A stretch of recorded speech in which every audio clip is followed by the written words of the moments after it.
Bien, y ahora aprovechamos que está aquí el doctor Oscar Martínez, que es experto en toda esta temática, allá en la Facultad de Bioética de la Universidad de Anáhuac, y nos va a hablar de un tema que va a ser como también como la parte 1 de una parte 2 que lo haré yo ya mañana, que tiene que ver con la bioética y la sexualidad.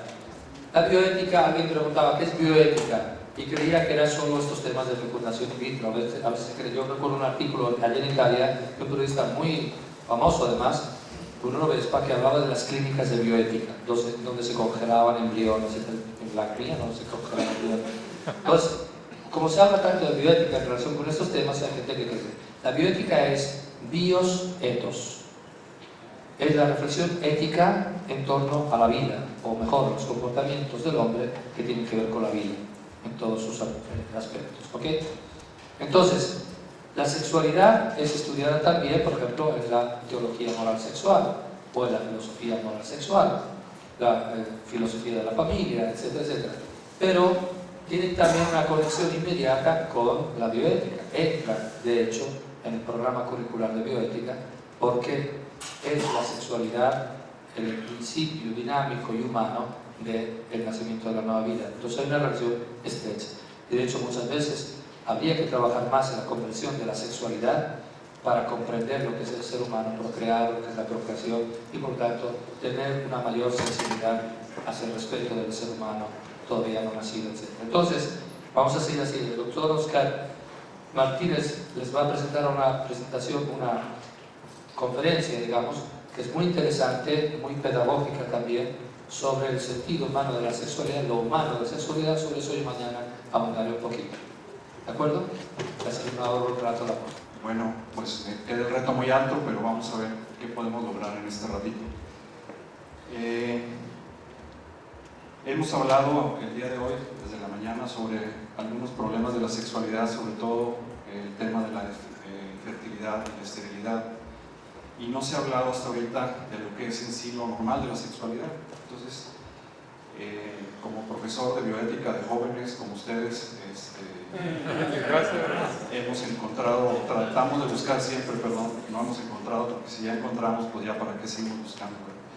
Hemos buscado cuáles pueden ser los caminos para que se entiendan estos temas que realmente están ya muy contaminados, que la gente pues ya tiene su propio criterio y cualquier cosa que se le diga no le cabe. Entonces yo espero que se logre este objetivo. Las ideas que voy a tratar de compartir con ustedes pues son algunas mías y otras de algunos. A ver, ya me pasó algo aquí.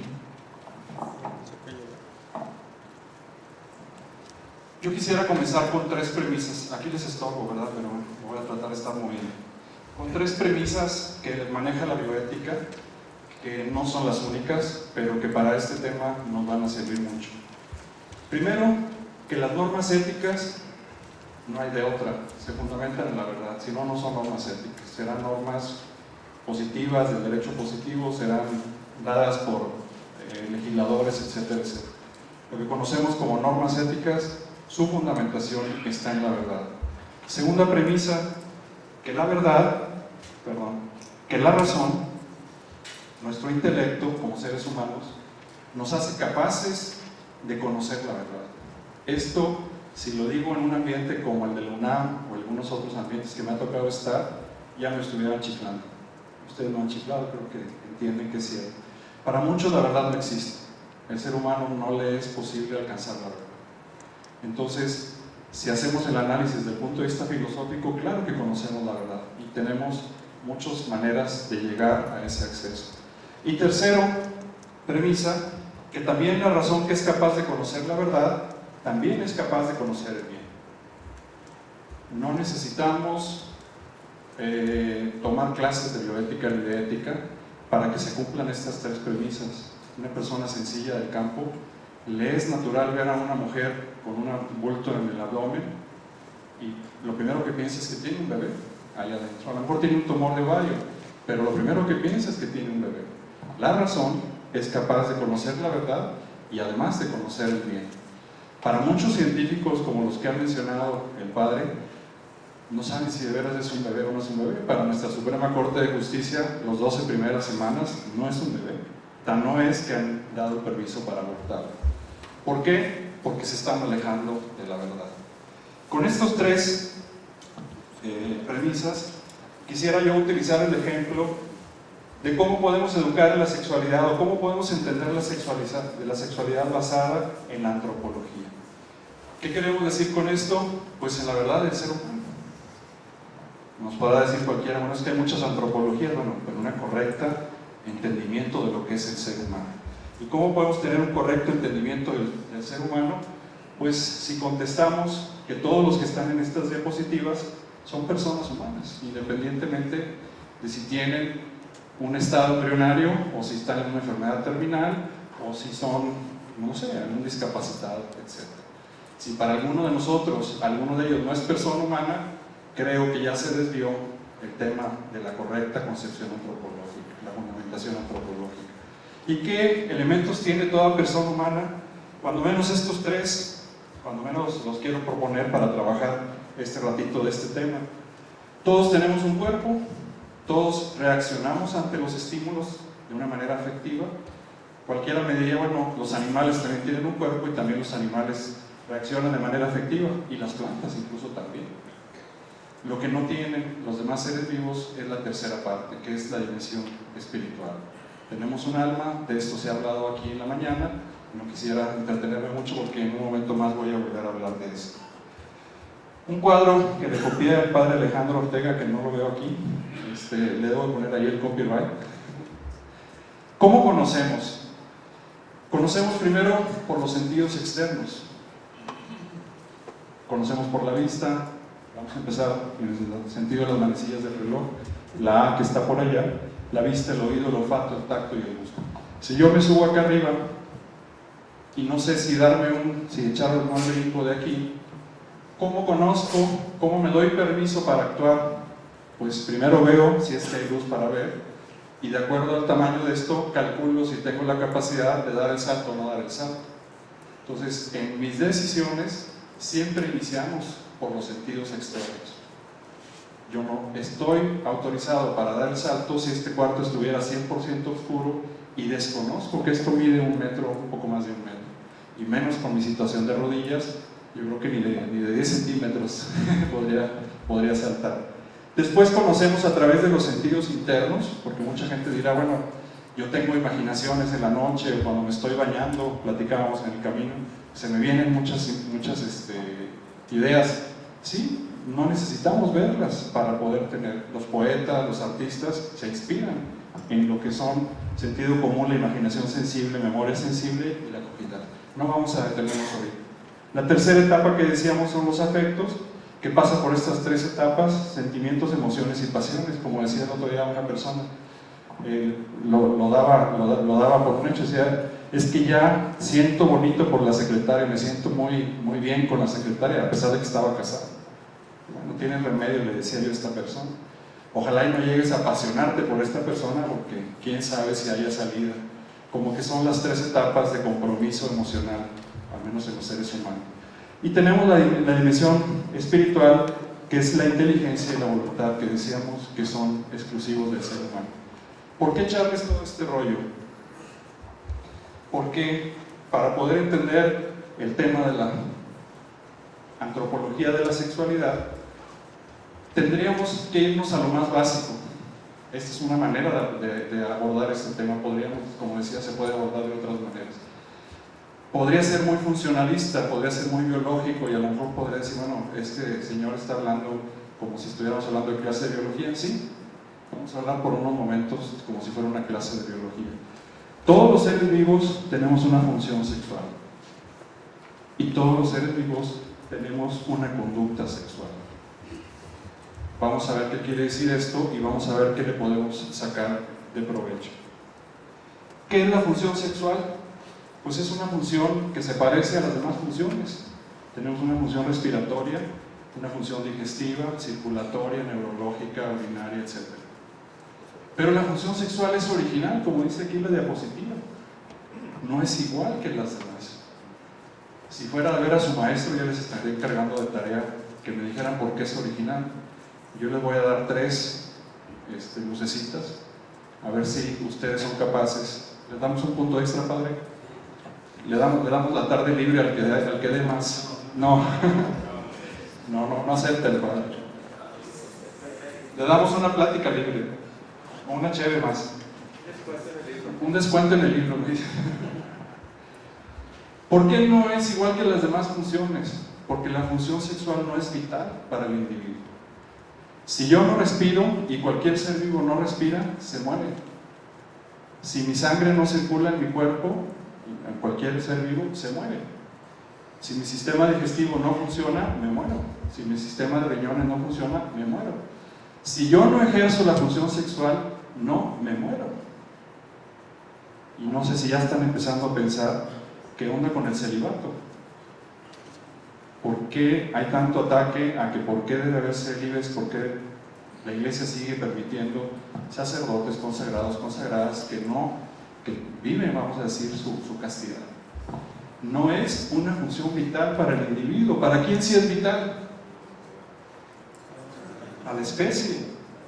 Van a decir yo me muero si no la ejerzo. La especie se acaba si no se ejerce la función sexual. Entonces, el que hizo la naturaleza, que le hizo de especial a la función sexual para que los animales y los seres vivos ejerzamos la sexualidad, le agregó el tema del placer.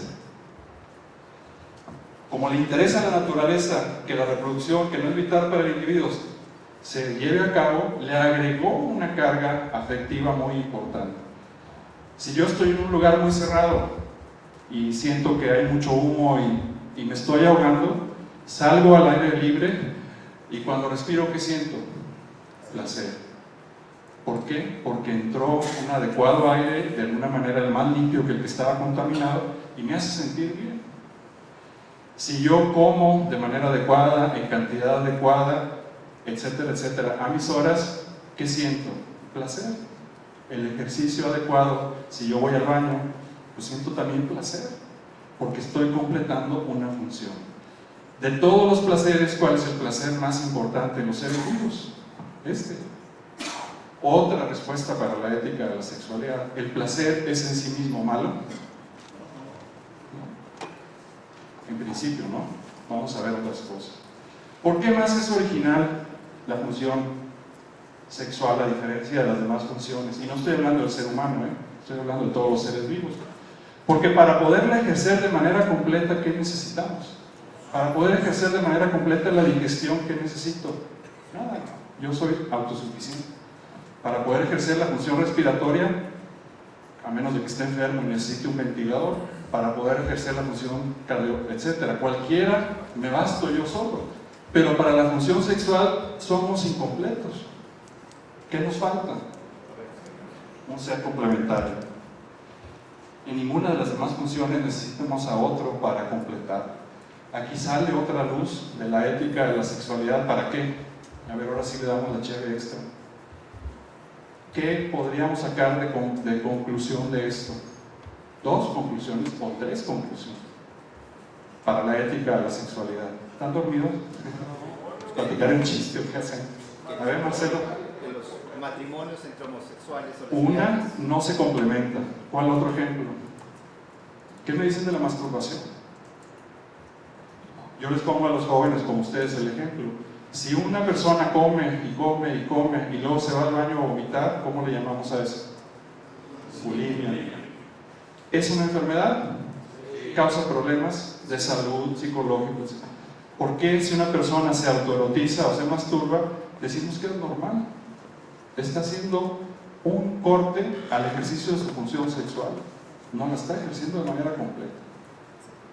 Y no nos estamos metiendo con una enseñanza de la Iglesia Católica. No, estamos nada más al observar lo que es la función sexual.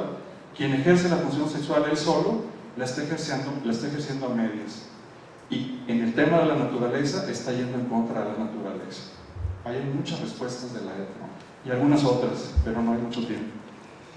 Tercero, bueno, ¿qué hacemos como seres vivos? Separamos una parte de nosotros, se la entregamos a otro, y esa es la manera para podernos reproducir. Si se fijan, mucho de lo que se está diciendo aquí va en clave del tema de la reproducción. si no podemos decir que todo lo que estamos diciendo. Tercero, ¿por qué es también original?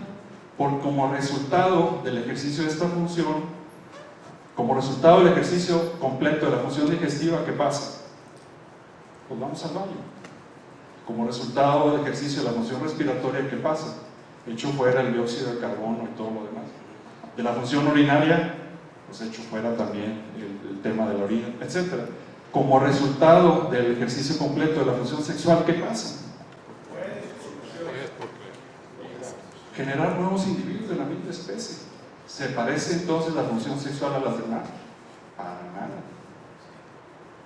Tiene tal dignidad que es uno de los actos más importantes, no nada más cuando lo hacemos como ético desde el punto de vista del ser humano, porque somos libres, pero tiene toda una carga distinta al ejercicio de cualquier otra función. Compartimos con otras especies de animales este aspecto de la sexualidad, pero no podríamos decir que nuestro ejercicio, vuelvo a repetir, estamos en un ambiente totalmente biológico. No me he metido todavía. Las conclusiones que yo les he tratado de dar es para que vean cómo en un ambiente biológico ya están saltando chispas de la ética.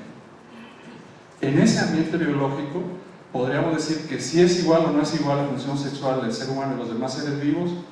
No, hay muchas cosas que nos hacen distintos. Y vamos a ver cuáles. Vamos a ver que salimos perdiendo los seres humanos. Son más los animales que nosotros en muchos aspectos. ¿Qué queremos decir por conducta sexual? Conducta, en los diccionarios dice que es un desplazamiento orientado en virtud de un afecto o de un conocimiento.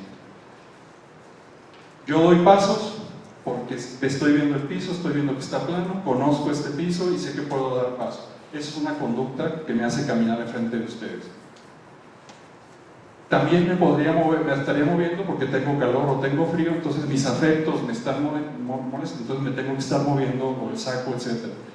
Hacemos cosas guiadas por estos dos estímulos, el estímulo del conocimiento o el estímulo de los afectos. Si no, no hacemos nada, estaríamos dormidos, en pocas palabras.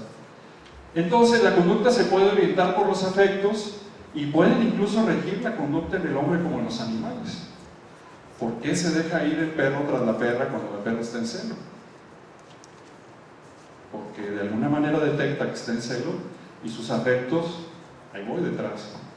¿Por qué nos dejamos ir detrás de una chamaca guapa cuando nos dan permiso? Bueno, cuando teníamos permiso. Pues porque los afectos nos van a guiar nuestra conducta. Pero no nada más vivimos de afectos. ¿De qué más vivimos? De nuestro conocimiento de las cosas. Bueno, antes de eso, el placer nos hace ir detrás y el dolor nos hace rehuir. El placer nos atrae a hacer lo que queremos hacer y el dolor pues, nos hace hacernos a un lado. A veces no aprendemos, los animales, somos los animales más tontos, ¿verdad? Porque somos los que nos tropezamos con la misma piedra muchas veces. Los animales aprenden mejor y no lo hacen. Y el conocimiento es el otro factor que nos hace poder tener una conducta. El conocimiento en los animales se llama instinto y les ayuda a los animales a efectuar todo lo necesario para poder ejercer su función sexual. Y vamos a ver brevemente algunos ejemplos. No sé cuál va a ser el tiempo regulador. No, pero dime la hora para mí. Nos quedan 2 horas. Okay. Seguimos en la biología. Vámonos a los vertebrados. ¿Qué hacen los peces ahora que tenemos tantos canales de National Geographic y todos estos? ¿Qué hacen los peces para ejercer su conducta sexual? A ver, ya no damos puntos porque eso está fácil. A ver, ingeniero Mauricio. A ver, otra vez. Hacen un cortejo, podríamos poner la palabra. Hacen algo estimulado por sus instintos, porque estamos en primavera, porque está la luna, porque está el sol, por lo que ustedes quieran, no nos vamos a meter en detalles, pero tiene que hacer algo el macho y la hembra, uno y otro, y a eso le podemos llamar cortejo. La función sexual, la conducta sexual, tiene en los peces una representación, vamos a decir, primera, que es el cortejo. Después, ¿qué hacen? Ya le cayó bien, ¿y qué hace la hembra? Deposita los huevos en el fondo del mar o en el fondo de un río, etcétera, etcétera. ¿Y qué hace el macho? los insemina, pasa por arriba. Esa conducta sexual, cuando menos, tiene dos componentes: cortejo y ¿qué más? Y poner los gametos para que se fecunden. ¿Quién sigue de los peces subiendo a la escala biológica en los vertebrados? A ver, ¿quién sacó 10 en biología? No, te brincaste mucho. ¿Quién dijo aves? Reptiles. Tampoco. Los anfibios. Punto extra. ¿Qué hacen los anfibios a diferencia de los peces? No copulan. Hay un abrazo, un amplexus. ¿Cómo distinguimos la rana macho de la rana hembra? O hay ranas y hay sapos. Hay sapos machos y hembras y hay ranas machos y hembras. ¿Cómo diferenciamos una de otra? No. Bueno, puede ser por el dedo, porque tienen un dedo, tienen un callo en el dedo, por decirlo como el pulgar de nosotros, porque se abrazan el macho sobre la hembra. ¿Por qué se abraza el macho sobre la hembra? Primero tiene que haber un cortejo. Volvemos a los peces. Vamos a ir ganando en puntos. Primero tiene que haber un cortejo. Después que acepta la hembra, el macho se abraza sobre la hembra, no hay penetración. ¿Y qué es lo que sí hay? Una sincronización entre la postura de los óvulos y la postura del seno. ¿Por qué? Porque su fecundación es más difícil que la fecundación de los peces. ¿Por qué es más difícil? Porque están en terrenos donde no es, vamos a decir, el agua tan abundante, son charquitos, etc. Y al ratito habrá renacuajos y todo lo que ya conocemos. Entonces, en la conducta sexual de los anfibios hay cortejo, hay unión, vamos a decir física, y luego hay la posición. Después, ¿qué hacen? Como los peces, se van, los dejan a la y se van, a la buena de Dios, y nacerán renacojitos o renacerán lobinitas de acuerdo a cualquiera de estas dos especies. ¿Quién sigue ahora sí de los anfibios? Los reptiles. ¿Qué pasa con los reptiles? El cocodrilo, para echarse a la cocodrila, ¿qué tiene que hacer? ¿Levantará la ceja o no sé? ¿Moverá la cola? No sé, no, perdón, pero no soy experto en eso. ¿Qué hace la víbora macho con la víbora hembra? Cortejo. Imagínense la agresividad de los reptiles. ¿Ustedes creen que va a aceptar el macho o va a aceptar la hembra que se le acerque el otro nada más porque sí? No. Tiene que ponerse las condiciones, como decía el padre también hoy en la mañana. Tienen que estar las condiciones para que la hembra haga receptivo al macho, y entonces, además de lo que ya vimos en los anfibios y en los peces, ¿qué más hay? Cortejo. Aquí sí hay cópula, aquí sí hay penetración. ¿Qué más hay a diferencia de las dos anteriores? Los reptiles construyen nidos. Los anfibios y los peces no construyen nidos. ¿Y dónde construyen los nidos los reptiles? ¿Por qué? Porque ellos no tienen control de temperatura y ellos no los pueden incubar como las aves. Entonces los dejan al sol. Tienen que estar cerca del sol expuestos, y cuando hay sol maduran los huevecillos, y cuando no hay sol pues no se darán las crías. Entonces, cortejo, aquí sí hay cópula, construcción del nido, agregamos otro paso más. ¿Cuidan a las crías? A veces sí. Hay algunos cocodrilos que se los llevan en el hocico y los pasean, etcétera, para cuidar. La mayoría no, la mayoría los dejan botados. ¿Quién sigue de los reptiles? Las aves. Pues ya está fácil, ya nos quedan pocos. ¿Qué hacen las aves para poder tener una conducta sexual? Hemos visto también pues, un colorido grande, los cortejos que hacen las aves, sobre todo ciertas que hacen unas bolsas de colores, se arratean. ¿Quién escoge a quién? Aquí viene una pregunta buena también. ¿El macho a la hembra o la hembra al macho? Siempre. Así es que si quieren que ustedes tuvieran el poder de haber escogido a su señora, no, ella nos escogió a nosotros. Es la hembra la que escoge. Es increíble. Aunque digamos otra cosa, ¿verdad? Como dicen que hay dos tipos de hombres en el mundo: los que los manda su señora y los mentirosos. Finalmente nos mandan a todos. ¿Qué hacen las aves? Cortejo. ¿Tienen cópula? Sí, sí tienen cópula. ¿Construyen nido? Sí, sí construyen nido. Lo hacen todo de manera instintiva. Una golondrina pone un nido en una pared y desde la primera vez, sin haber ido al Cumbres, ni a Rosedal, ni a ningún colegio, hace un nido y lo hace bien. y lo hace siempre para su especie. Nunca lo va a hacer en un árbol de paja, lo va a hacer de lodo. ¿Qué más hacen las aves a diferencia de los reptiles? Incuban, o sea, el sol ya no lo necesitan tener fuera. Como es más complejo producir un ave que producir un reptil, el sol se lo han llevado adentro, y de ser animales homeotermos se pasan a ser animales no homeotermos, o sea, tienen un control de su temperatura. Entonces el sol son ellos mismos que se ponen en sí. Pero ¿qué más hacen todavía? Cuidan a las crías y las alimentan. Cortejo, cópula, construcción del nido, incubación y cuidado de las crías. ¿Qué hacemos? ¿Quién sigue, perdón? Los mamíferos, y entre ellos el ser humano, pero vamos a hablar de los mamíferos. A ver, sí, los expertos, por favor.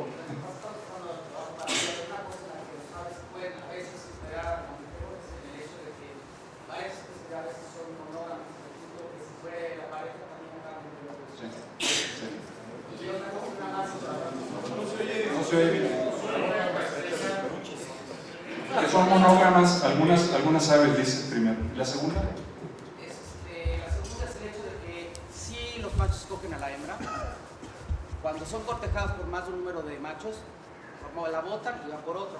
Finalmente la última palabra la tiene ella, pero entre 2 o 3 machos máximo. Sí hay cierto grado de eso. Ok, gracias.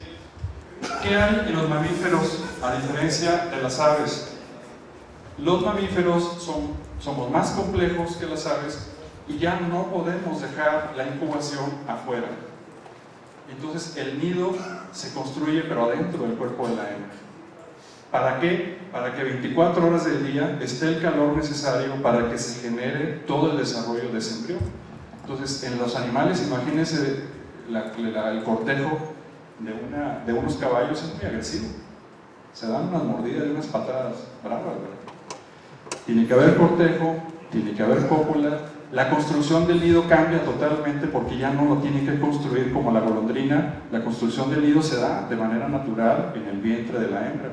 Después viene la incubación, vamos a decir, y luego el cuidado de las crías. Los mamíferos son más torpes que los demás, se tardan todavía más, algunos más que otros, en poder sacar adelante a su cría. Terminaremos con el ser humano. ¿Y qué hacemos como seres humanos? Pues somos mamíferos también. ¿Y qué deberíamos de hacer? Pues cuando menos lo que hacen los animales por instinto. ¿Y lo hacemos? Pues quién sabe. Si ponemos en una lista estas realidades de la conducta sexual en los animales, muchas veces tenemos la cópula sin ni siquiera un cortejo, a cambio de un pago, a cambio de una caricia o a cambio de cerrarnos un ojo. Se nos olvida el tema de la construcción del nido, se nos olvida el tema de la incubación, de la alimentación y de la protección. Nos portamos a veces peor incluso que los peces. No sé si hasta donde vamos ahorita van saliendo algunas luces de la ética de la sexualidad únicamente por revisar lo que es la conducta sexual de los seres vivos, de los animales. A mí me salen una gran cantidad de ideas en el tema de la ética de la sexualidad. Yo creo que lo vamos a ir cerrando mañana con el padre Gonzalo. Esta conducta, como decíamos, está extendida en el tiempo. La relación sexual no es la cópula. La relación sexual tiene un espacio de tiempo en el cual se debe de ejercer. Así lo hizo la naturaleza. El que hizo la naturaleza así lo hizo, queramos o no. Se levantaron ustedes y se pelearon con su señora, a mediodía no le dijeron que estaba rica la cena, después llegaron y no la saludaron. ¿Creen que les va a ir bien en la noche? No hubo cortejo, no va a ir bien. Vamos bien en lo primero, lo segundo, lo tercero, pues a lo mejor vamos a terminar bien el año. Es lógico. Tenemos una recámara donde en la misma recámara hay otros niños y no hay privacidad. No nos va a ir muy bien, porque no hay privacidad. Fíjense, en los mismos animales el tema del pudor, no es que tengan ellos pudor.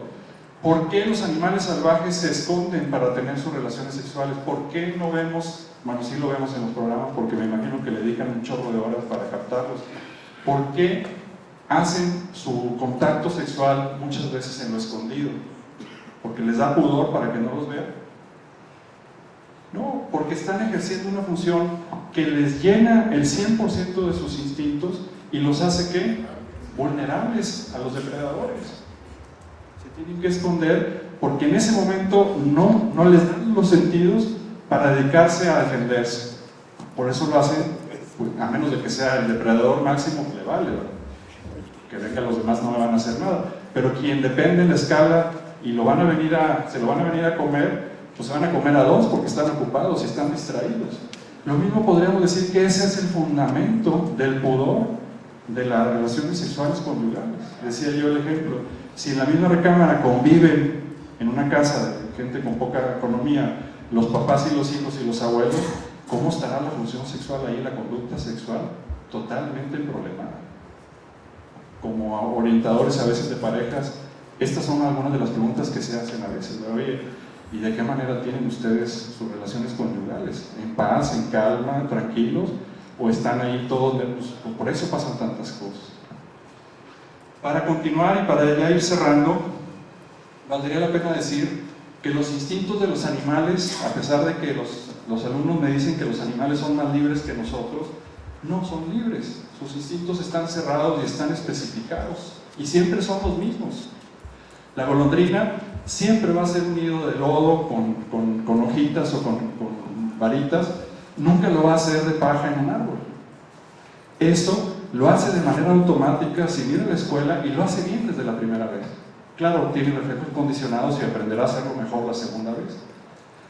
Eso de que están cerrados lo podemos ejemplificar en el ser humano cuando tenemos una personalidad obsesivo-compulsiva. Esta persona que sale de la casa y dice, no cerré la puerta, y se regresa y checa la llave a ver si cerró, y llega otra vez a su coche y no cerré la puerta, y tiene esa enfermedad donde no está seguro de que cumplió con uno de sus hábitos y lo hace 20 veces. ¿Qué le genera eso a esa persona? Una angustia de manera tan importante que esa persona vive enferma. Esos son instintos cerrados. Eso es no ser libre. Eso es una enfermedad del sistema nervioso, psicológica, que lo hace al ser humano repetir actos sin quererlos hacer, sin quererlos repetir. Nosotros sí somos libres. Yo puedo hacer una casa en una colonia o en otra, bueno, dependerá de los medios, etc. Eso sí es la libertad. ¿Y en qué se basa la libertad? En no está especificado, vamos a decir, nuestros instintos, sí los tenemos.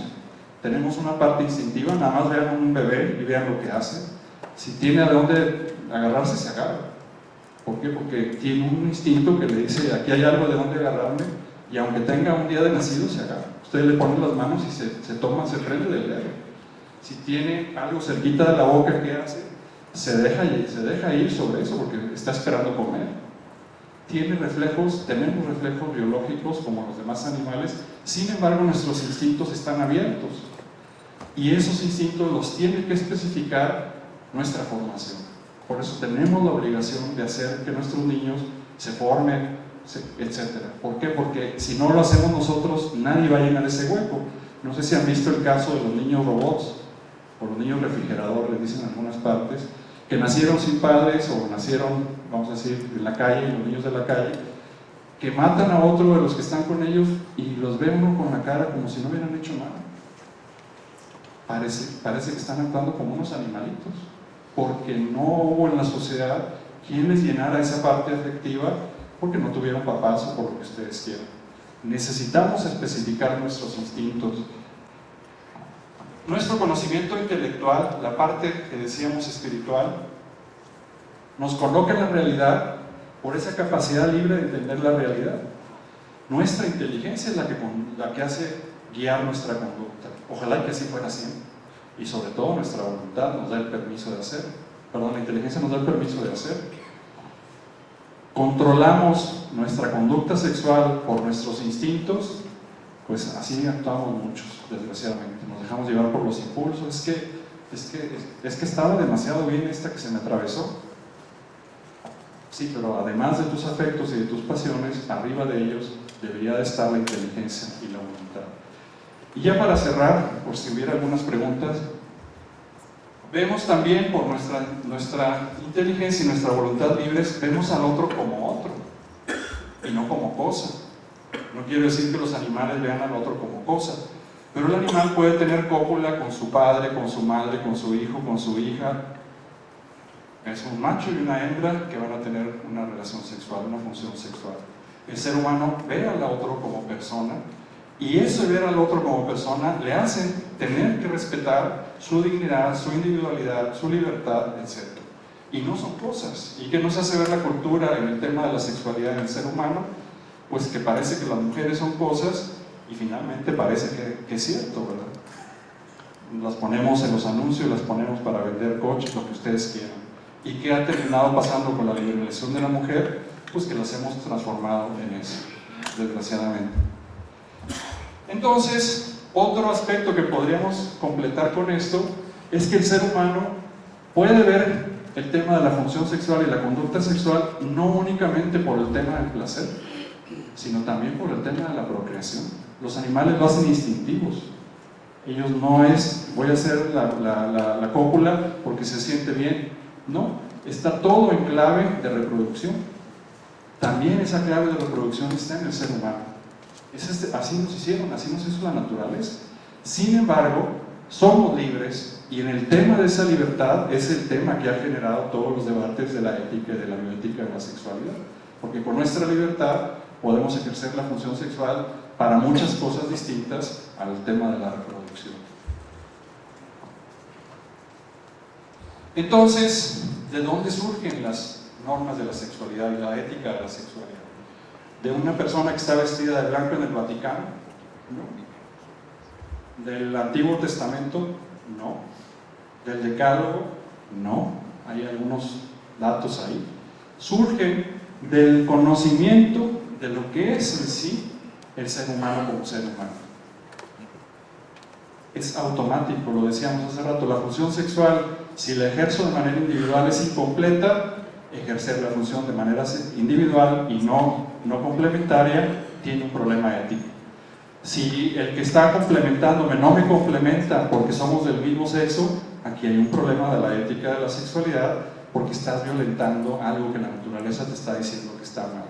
Si yo corto el tema de la reproducción de manera artificial con métodos artificiales anticonceptivos, estoy violentando algo que la naturaleza me está diciendo que va por otro camino, etcétera. La homosexualidad, la masturbación, lo que ustedes quieran en cualquier tema de la sexualidad. Nadie nos lo impone, porque es así. Por eso la iglesia nos los propone y nos lo recuerda, pero la iglesia no los inventó. Las normas ahí están. 5 minutos. Esa parte del conocimiento intelectual es inmaterial, es espiritual. Si yo quisiera ver, cualquiera de ustedes que están aquí sentados, en Jorge, ¿en dónde podríamos localizar en él su generosidad? De veras es una persona muy generosa, le atiné al valor. Pues no está en su corazón. Hemos hecho ya trasplantes de corazón y la persona sigue siendo la misma, aunque le hayan puesto un corazón de hombre o de mujer. No está en el sistema nervioso, no lo podemos ubicar. ¿Por qué? Porque son conceptos abstractos, vamos a decir, que no vamos a poder llegar, porque son inmateriales, no vamos a poder llegar a ellos, a medirlos, etc. Entonces, al ser espiritual, ¿quién los origina? La materia, es una máxima desde Aristóteles, no puede generar algo inmaterial. Lo material no puede generar algo inmaterial, no se dan las condiciones para poderlo hacer. ¿Y qué decía Aristóteles? Que venga de fuera. Si aceptamos que todo ser humano tiene una dimensión espiritual, no lo decía con estas palabras, ya son adaptadas mías, tendríamos que reconocer que su parte inmaterial tiene que venir desde fuera. Aristóteles no era un creyente, vivió antes que Cristo, entonces no se le daba esta manera de pensar, y finalmente decía, bueno, mi lógica y mi razón no me dice cómo, pero sé que tiene que ser así. Uno de los autores, que hasta ahorita lo cito, pero que me ayudó mucho a ver esta visión del tema de la antropología de la sexual, Alejandro Seranín, es un neurólogo con doctorado en filosofía, también bioeticista chileno, decía esto en alguna plática que nos dio: es un milagro cada vez que surge una nueva vida humana, porque su alma la hace Dios, y debido a la libertad que Dios le concedió al hombre, la hace para cada nuevo ser humano cada vez que el hombre quiere. Los milagros por lo general los hace Dios cuando Él quiere. No más que dijo, voy a hacer al hombre a imagen y semejanza mía. Y entonces nos hace a su imagen y a su semejanza cada vez que queramos. Si yo violento o violo a mi hija y tenemos un bebé, en ese incesto hay un alma, en ese bebé que van a nacer de un incesto hay un alma. Si alguien fabrica o produce, como decíamos hace rato, un embrión por técnicas de fecundación artificial, el hombre hace la parte material y Dios le pone un alma.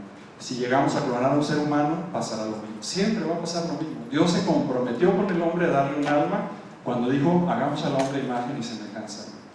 Entonces, el alma va a estar ahí y esto es un milagro. Podríamos decir que la mayor revolución que hemos tenido, a lo mejor como seres humanos, ha sido la energía atómica. Sí, pero la energía atómica tiene un principio material que podríamos explicar desde el punto de vista de la física, que luego lo aceleramos y todo lo que ya sabemos de esto y generamos una gran potencia atómica. Más que eso, es el alma espiritual. Y no darnos cuenta de esto es algo bastante triste. Es un milagro cada vez que empieza la vida de un nuevo ser humano. Como decía ahorita Carlos, pues vamos a afirmar todo esto. ¿Por qué defendemos la vida? ¿Por qué estamos siempre atacando a los que están en favor del aborto y todo? Porque estamos viendo que en cada uno de estos cúmulos de células, si les quieren decir, hay un alma, y esa alma no la pusimos nosotros, esa alma la puso Dios. Y hasta Aristóteles lo entendía, y Aristóteles no era creyente. Esto se puede demostrar desde el punto de vista filosófico. Cierro ya con dos citas. Decía Long Loa, que es el autor del Hombre Mediocre, que el hombre mediocre es aquel que está ante algo grande y no se da cuenta. Yo espero que sí se estén dando cuenta de lo que estamos tratando de decir. Es demasiado grande lo que significa el poder generar una nueva vida. ¿Que genera problemas? Genera problemas. Y hay que darle de comer y no nos deja dormir y cuesta el colegio y a ver cómo va a salir la universidad y tiene enfermedad y hay que pagar la cuenta del doctor. Claro que nos va a generar problemas. Pero antes que genere problemas, el tener un nuevo hijo es un milagro. A mí me duele mucho cuando parejas cercanas los escucho decir, no, hombre, nos falló y vamos a tener otro bebé. No está aquí la guardia, ¿no? Yo creo que nunca dijo eso. Tienen 8 hijos. No es, si lo vemos como un problema, pues es muy pobre nuestra visión de esto que está sucediendo. Y en esto tiene, creo yo, mucha razón León Blois cuando decía, si no nos damos cuenta de lo que tenemos enfrente, pobres de nosotros. Me brinco 2, 3. Este autor lo citó el Papa Juan Pablo II cuando era todavía cardenal Wojtyła, después de que salió a la luz la encíclica Humane Vitae, y me pareció cuando lo leí pues muy interesante. Dice este autor, me parece que afirmar que el acto sexual, la función sexual que hemos dicho aquí, es una acción espontánea, análoga a dormir o alimentarse o cualquier otra función, es una grave ignorancia. ¿Quién cree que decía esto? ¿Quién? No le llegaba. ¿Padre Miranda? Padre, no sé. Gandhi. La existencia del mundo, decía Gandhi, depende del acto de multiplicarse.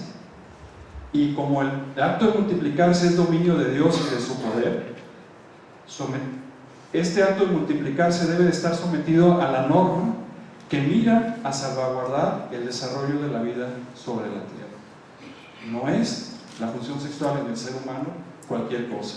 Quien hizo la naturaleza la hizo por alguna razón y nos dio la libertad para poner nosotros las herramientas y los implementos para poderla cumplir. No sé si quedó un minuto, ya no, pues yo les agradezco su atención, espero que les sirva.